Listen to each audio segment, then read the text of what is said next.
ஓம் ஸ்ரீராம் ஜெய் ஸ்ரீராம். இதில் வந்துட்டு நம்ம என்ன பார்க்க போகிறோன்னா, பாபாவுடைய ஒரு ஸ்டோரி தான் பார்க்க போகிறோம். இது வந்து அற்புத காட்சின்னு சொல்லியிருக்காங்க, அத்தியாயம் 29. ஓகேங்களா?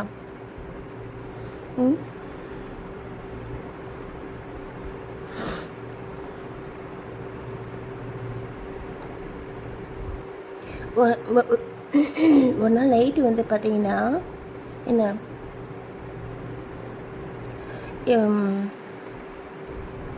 அதாவது நான் வந்து இந்த ஸ்டோரியில் ஃபஸ்ட்டே சொல்லிக்கேன் நான் என்ன அது வந்து பார்த்திங்கன்னா வந்து ஒரு மிக்ஸ்டாக சொல்லிப்பேன். இதில் வந்துட்டு அந்த ஸ்டோரியை மட்டும் சொல்கிறேன்.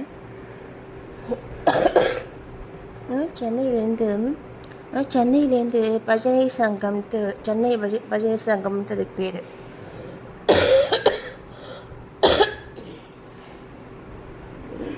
சரிங்களா? அவங்க வந்து பார்த்திங்கன்னா பாபா வந்துட்டு எல்லாருக்கும் வந்து நிறைய நன்மைகள் வந்துட்டு செய்கிறாரு அப்படின்னு கேள்விப்பட்டு அவங்க வந்து பாபாவை வந்து பார்க்க வந்து வராங்க.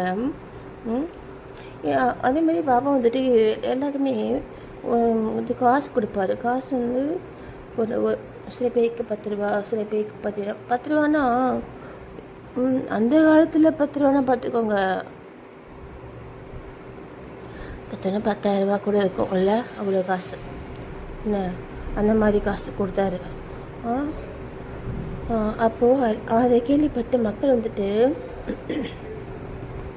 கொஞ்சம் பணத்தாசை பிடிச்சவங்க ஒருத்தவங்க, அதை இந்த சென்னை பஜனை சங்கம்ங்கிற அந்த ஹெட் இருக்கா இல்லையா, தலைவர், அவர் வந்து கொஞ்சம் காசுக்கு கொஞ்சம் ஆசைப்படுவார். காசு ஆசை உள்ளவர் அவர் வந்துட்டு நம்ம பாப்பா போய் பார்த்து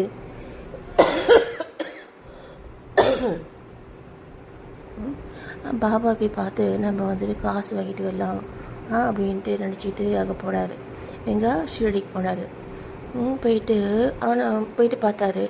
போய் பார்த்துட்டு டெய்லியும் போவாங்க. அவங்க அந்த கோஷ்டியே அந்த குரூப்பையும் போவாங்க. அந்த குரூப் வந்துட்டு அவங்க தான் தங்கியிருந்தாங்க ஷிரடியில். அந்த வீட்டு அந்த அம்மா இருக்காங்கல்ல, அந்த அம்மா இருக்காங்கல்ல, அந்த அம்மானா யார், அந்த ஹெட்டுக்கல்ல அவருடைய ஒய்ஃபு. அவங்க வந்து பார்த்திங்கன்னா ரொம்ப வந்துட்டு நல்லவங்க, ஒரு எளிமையானவங்க, ஒரு பக்தி வந்துட்டு உள்ளவங்க. அவங்க வந்துட்டு ஒரு பாபா பார்க்கும் பொழுது அவங்க வந்துட்டு அவங்க ராமரை பார்த்துருக்காங்க. பார்த்துட்டு அவங்க வந்துட்டு அவங்க வீட்டுக்கார்ட்ட சொல்கிறாங்க, எங்கே இந்த மாதிரி பாபாவை நான் பார்க்கும் பொழுது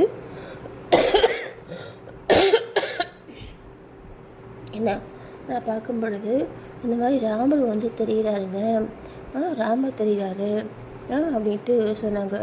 அதுக்கு பார்த்திங்கன்னா அவர் வந்து பார்த்திங்கன்னா அதெல்லாம் சும்மா உனக்கு வந்து ஒரு மனப்பிராந்தி அப்படின்ட்டு சொல்லிட்டாரா. சரிட்டு அந்த அம்மா வந்துட்டு ஒன்றும் சொல்லலை, சரிங்க அப்படின்ட்டாங்க. இப்போ பாருங்க, மற்றவர்களெல்லாம் சாய்பாபாவை பார்த்து கொண்டிருக்கும் பொழுது நீ மட்டும் ராமனை காண்பதாவது என்று அவர் அவளை கேள்வி செய்தார். அவளது மனம் அமைதியாகவும் சாந்தமாகவும் இருந்த போதெல்லாம் அடிக்கடி ஸ்ரீ ராம தரிசனத்தை அவள் கண்டாள். ஆதலால் அவள் இக்கூற்றுக்கு செவி சாய்க்கவில்லை. ஓகேங்களா?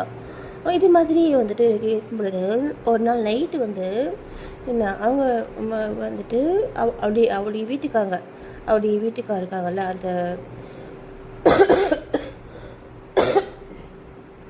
அந்த கோஷியோடைய ஹெட்டு, அவர் வந்து அவளுக்கான தன் கனவில் அற்புத காட்சி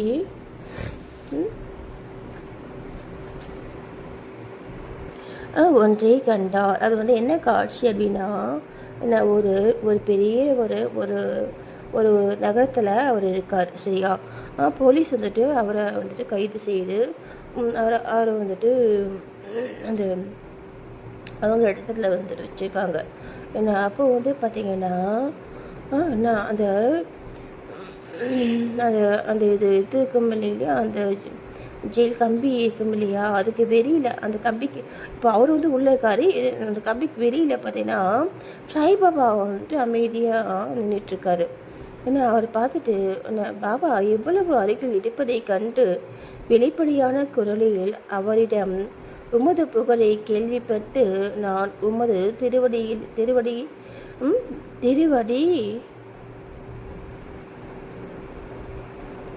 நான் நான் உமது திருவடிகளிடையே வந்தேன். தாங்களே நேரில் நின்று கொண்டிருக்கும் பொழுது எனக்கு எனக்கு எனக்கு இந்த கேடு ஏன் நிகழ வேண்டும் அப்படின்னு அவர் சொல்கிறார். நான் உங்களை பார்க்கணும் தான் இங்கே வந்தேன்.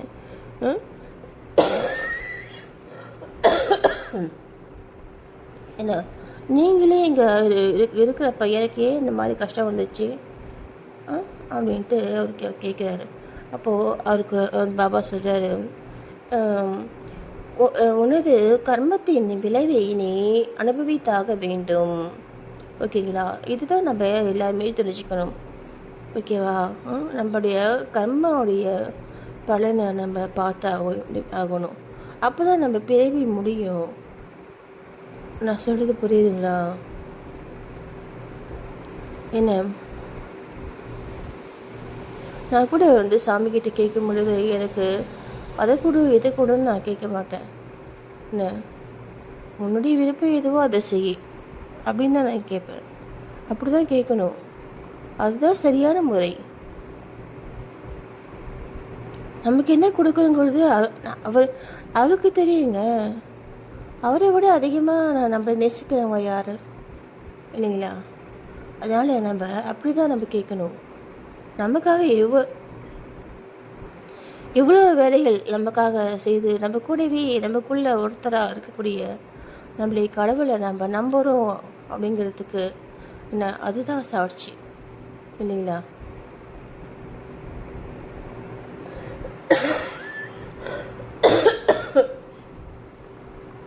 என்ன, அப்போது உனது கர்மத்தின் விளைவை நீ அனுபவித்தாக வேண்டும்.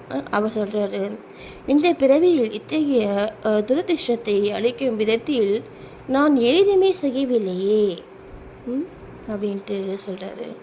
அதுக்கு பாபா சொல்கிறார், இப்பிறவியில் இல்லை என்றால் உனது போன பிறவியில் நீ ஏதும் பாவம் செய்திருப்பாய்.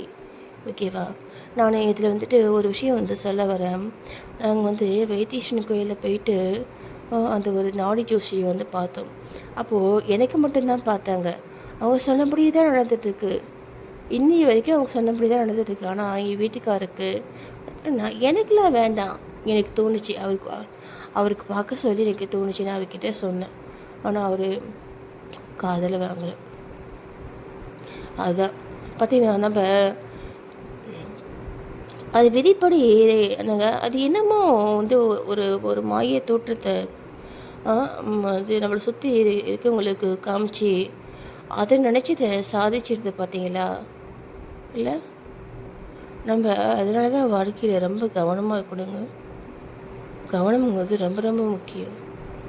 நிதானம். ஓகே, அடுத்தது பார்த்தீங்கன்னா, இந்த பிறவியில் இத்தகைய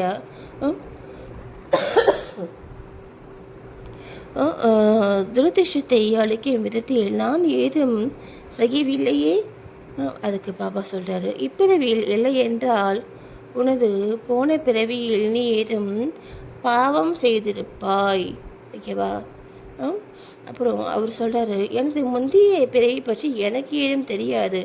ஆனால் அப்படியே நான் செய்திருப்பதாக வைத்து கொண்ட போதிலும் தங்கள்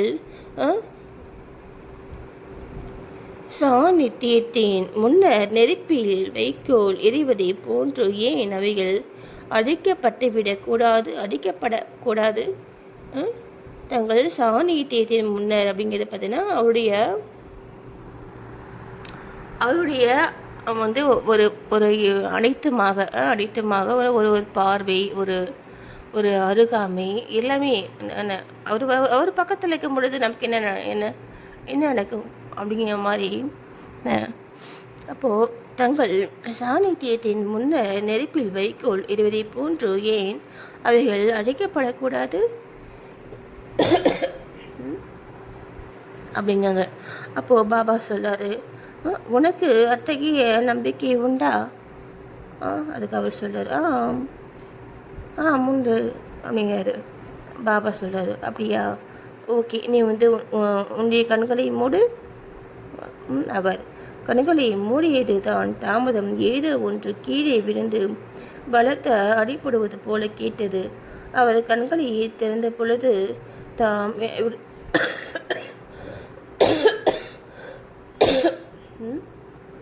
தாம் விடுதலையாகி இருப்பதையும் போலீஸ் ரத்தம் சிந்தி கீழே விழுந்து கிடப்பதையும் கண்டார். மிகவும் பீதி அடைந்து பாபாவை அவர் பார்த்தார். ஓகேவா? இப்போது அவர் விடுதலை ஆகிட்டார் அவர். ஓகேவா? பாபா பாபா பாபா இந்த மாதிரி நான் உன்னை நம்புகிறேன் அப்படின்னு சொன்ன உடனே அவருடைய அவர் சுதந்திரமானவராக அவருக்கு பாபா அவருக்கு அந்த சுதந்திரத்தை கொடுத்துட்டாரு. ஓகேவா? கொடுத்துட்டு பாபா சொல்கிறாரு, நீ இப்போது நன்றாக பிடிபட்டு கொண்டாய்.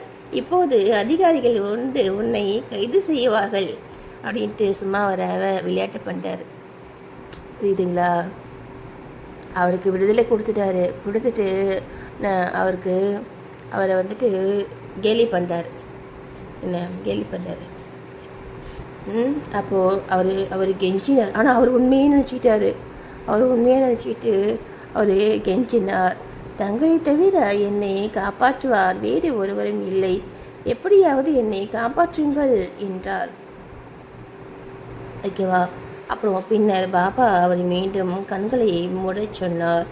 அவர் அதே மாதிரியாக செய்து பின் கண்களை திறந்ததும் அவர் ஜெயிலுக்கு வெளியே விடுதலையாகி இருப்பதையும் பாபா அவர் அருகில் இருப்பதையும் கண்டார். ஓகேங்களா? அப்போ பாருங்க, பாபாவின் காலடியில் அப்பொழுது அவர் வீழ்ந்தார். இந்த நமஸ்காரத்துக்கும் முந்தைய நமஸ்காரத்துக்கும் ஏதேனும் வித்தியாசம் உண்டானா அப்படின்னு பாபா கேட்குறார். அவர் சொல்கிறது இருக்கட்டும், இது மூலமாக நான் சொல்கிறது என்ன தெரியுங்களா? அவருக்கு விடுதலை அந்த ஜெயில் கம்பியெலாம் உடைச்சிட்டு அது அந்த ஜெயில் கம்பியில் இல்லாமல் அவர் அவருக்கு விடுதலை கொடுத்த அப்புறமாகவும் ஏன் பாபா நீ இப்போது நன்றாக பிடிபட்டு கொண்டாய், இப்பொழுது அதிகாரிகள் உன்னை கைது செய்வார்கள் அப்படின்னு ஏன் சொன்னார் சொல்லுங்கள்? முன்னாடியே அதிகாரிகள் அவரை ஜெயிலுக்குள்ளே தான் வச்சுருந்தாங்க. இப்போ இவர் பக்கத்தில் இருந்ததுனால அந்த ஜெயில் கம்பி அந்த அவருக்கு அந்த விடுதலை கொடுத்துட்டு அவர் வெளியே அப்புறமாவும் அவர்கிட்ட அவர் நீ இப்போது அதிகாரிகள் உன்னை திரும்பவும் உன்னை பிடிச்சிக்குவாங்க, ஒன்று பிடிச்சிக்குவாங்க. அதை அப்படிதானங்க, அப்படியும் நடக்கலாம் இல்லையா? இல்லையா? அப்படியும் நடக்கிறதுக்கு வாய்ப்பு இருக்குல்ல. ஏன்னா அவர் அங்கே தானே இருக்காரு இல்லையா? அந்த இடத்துல தானே இருக்காரு. திரும்பவும் உன்னை பிடிச்சி உன்னை என்ன வேணால் செய்யறதுக்கு அவங்களுக்கு அந்த ஒரு அதிகாரம் இருக்குல்ல அப்படின்ட்டு அவர் சொல்கிறாரு. யார்? பாபா சொல்கிறாரு. அப்போது அவர் இந்த பக்தர் கெஞ்சுறார், என்ன தயவுசெய்து என்னை காப்பாற்றுங்க அப்படின்னு அப்படின்ட்டு அவர் கெஞ்சினாரா. அப்போது பார்த்தீங்கன்னா, சரி ஓகே நீ கண்ணை மூடு அப்படின்ட்டு அவர் சொல்கிறாரு. அதே மாதிரி அவர் கண்ணை மூடின அப்புறமா பார்த்தீங்கன்னா அவர் அந்த இடத்துக்கு இலேருந்தே வெளியே வந்துட்டார். முன்னாடி பார்த்தீங்கன்னா அந்த கூண்டுக்குள்ளேருந்து வெளியே வந்தார். இப்போ பார்த்தீங்கன்னா அந்த இடத்துக்குள்ளேருந்தே அவர் வெளியில் ஓகேங்களா? வெளியே வந்துட்டார். ஓம் ஷயரா, ஜெய் ஷயரா. ஓம் சச்சிதானந்த சத்குரு சாய்நாத் மகராஜிக்கு ஜெய்.